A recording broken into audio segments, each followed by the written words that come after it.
Welcome to new TV Telugu.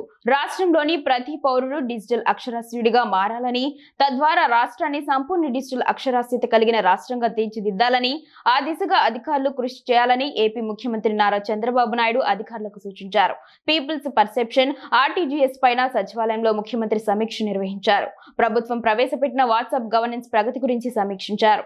రాష్ట్రంలో ప్రజలందరూ WhatsApp governance సులభంగా ఉపయోగించుకునేలా ప్రభుత్వం నుంచి ఏ సేవ కావాలన్నా అధికారులు కార్యాలయాల చుట్టూ తిరగాల్సిన అవసరం లేకుండా ప్రభుత్వం వాట్సాప్ గవర్నెన్స్ ద్వారా కల్పిస్తుందన్నారు.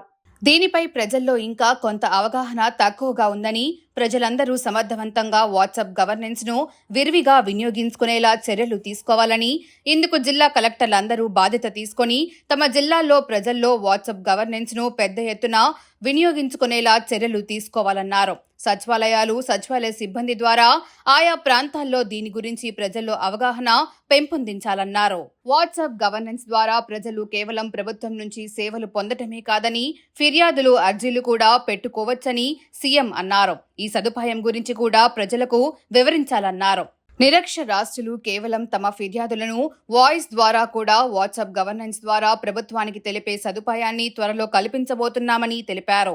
పౌరుల్లో డిజిటల్ అక్షరాస్యత పెరిగితే వాట్సాప్ గవర్నెన్స్ ఉపయోగిత కూడా పెరుగుతుందన్నారు. రాబోయే రోజుల్లో ఆర్టిఫిషియల్ ఇంటెలిజెన్స్ ను పెద్ద ఎత్తున ఉపయోగించుకొని వన్ స్టేట్ వన్ యాప్ విధానంలో ప్రజలకు అన్ని సేవలు కేవలం ఒక ప్లాట్ఫామ్లో లభించేలా ఏర్పాట్లు చేస్తున్నామని చెప్పారు.